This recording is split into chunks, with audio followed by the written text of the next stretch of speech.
We also have this post that is coming in from the IDF, the Israel Defense Forces. They did post this a short time ago with some video there on your screen, and all of it related to what we did see. Now, they say that there's approximately 1,500 kilometers there between Israel and Iran. They also say eliminated 9 senior scientists and experts responsible for advancing the Iranian regime's nuclear weapons program.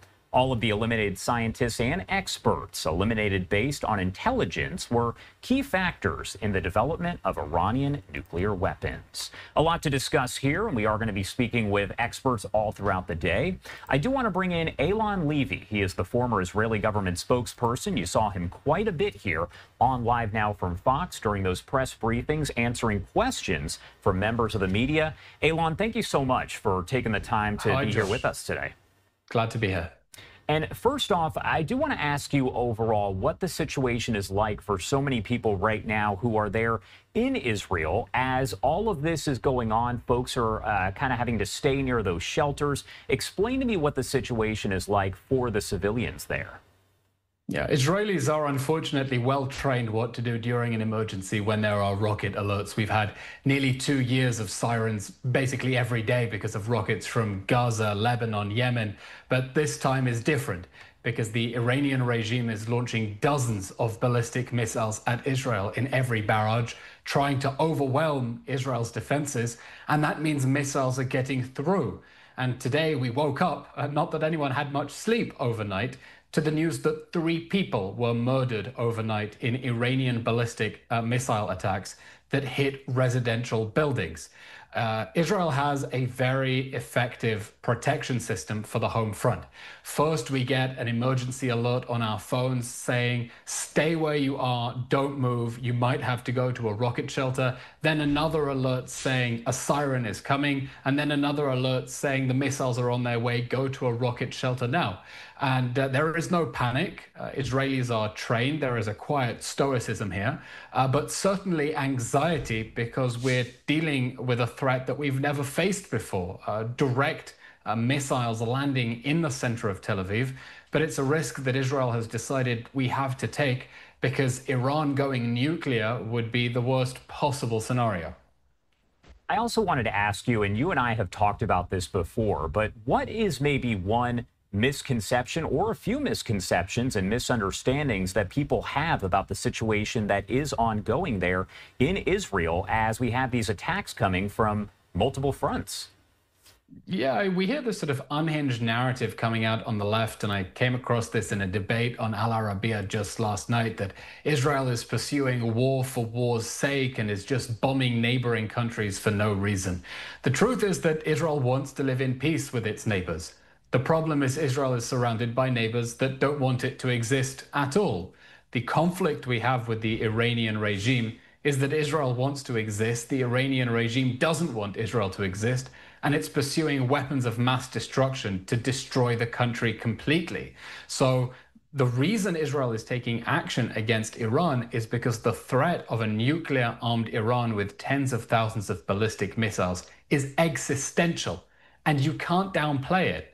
When the Iranian regime leads crowds in chants of death to Israel, when the leader, the supreme leader, calls Israel a cancer that must be eradicated, that's not just a slogan. It's not lip service. It's a plan.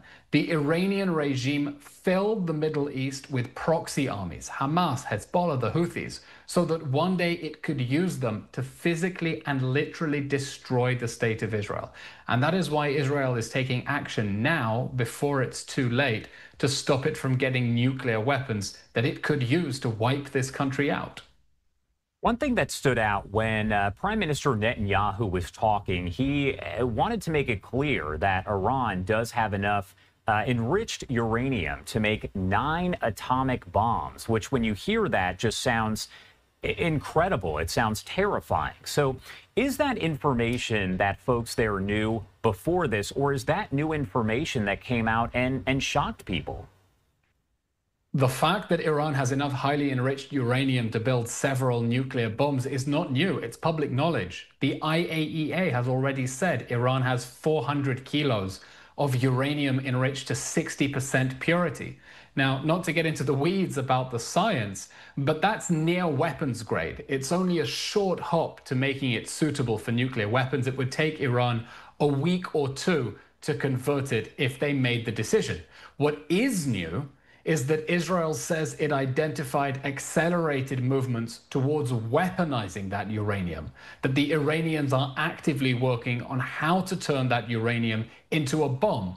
That's not something that the IAEA picked up on. That's something we know from Mossad because of how extensively it has penetrated Iran.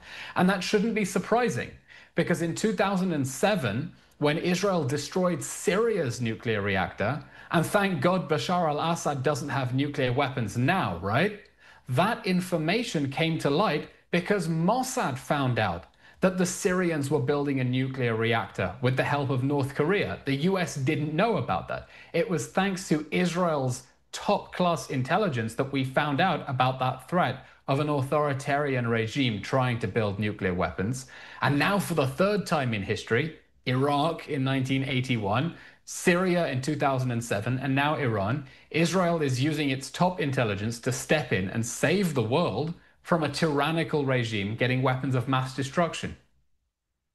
What we're looking at right now, I believe this is actually over in Israel. You can see the flags there on the right-hand side of your screen. To look at images like this, Eylon, what goes through your mind as you're looking at something like this, knowing that 3 people at least have died as a result, been murdered, and you have so many others that are wounded, and there's the possibility of more of these attacks?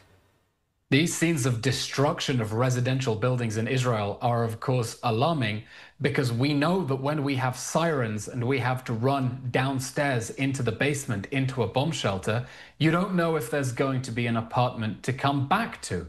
It's not like the Houthi missiles that were almost all intercepted. Here, there's a very real risk that you run into the basement and you come back and your house will be bombed. And this is a reminder of the threat that the Iranian regime poses, not only if it got nuclear weapons, but also with its ballistic missiles that it has used to attack civilian areas, residential buildings. 3 people are murdered as a result, and one can only hope that the Iranians are not foolish enough to escalate even further. Israel is warning Iran has crossed a red line with these attacks on residential buildings, and the regime will pay a price. One thing that's interesting is we are getting a lot of different quotes that are coming in from officials there in Israel over the last several hours here. And one said, quote, "The way to Tehran has been paved." Do we know exactly what that means? The Iranian regime had a strategy. That strategy was to surround Israel with a ring of fire, of proxy armies that destabilized countries in the region and would protect Iran, Hezbollah, Hamas, the Assad regime. Those have all crumbled. The Assad regime is no longer there. Israel controls the skies of Lebanon, and Israel has basically taken out most of Iran's air defenses, although it still has surface-to-air missiles. So Israel still needs to destroy Iranian surface-to-air missile batteries, and then Israel will have a clear path for fighter jets all the way to Iran with nothing to stop it along the way. And I think it's clear that while the first day of the attack did target Iranian nuclear facilities, Israel has put a lot of effort into destroying Iran's missiles and its ability to shoot down planes to make sure that it cannot interfere when Israel proceeds to destroy the rest of the nuclear program, because this isn't the end, this is just the beginning. All right. Eylon Levy, thank you so much, as always, for taking the time to join us here. Anything else that you want to add about any of this before I let you go? I would say Israelis, used to being attacked on multiple fronts, desperately appreciate every message of support they get from around the world. People just checking in to say, I saw the news, I hope you're okay. So I would say any viewers, if you have any friends in Israel or any Jewish friends in the United States who have family in Israel, just send them a message and tell them you're thinking of them. All right. Eylon, thank you again for taking the time to join us, and of course, stay safe. Thank you, Josh. I'll do my best.